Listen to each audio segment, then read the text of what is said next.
چون اینو خود آقای حضرت آیت الله رئیسی رو خیلی دوست داشتن، من میخونمش، همه بخونن. باید رفت، باید دنبال پرچم تا باید رفت، باید رفت،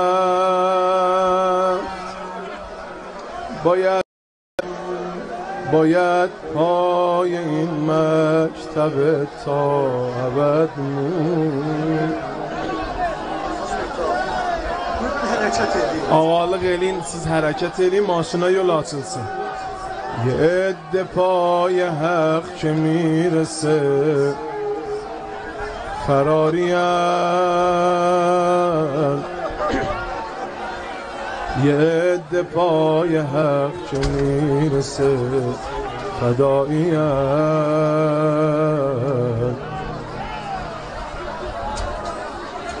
با همین ذکر که انشالله هم نظم اینجا فراهم بشه هم حرکت بفرمایید. یا زهرا یا زهرا یا زهرا یا زهرا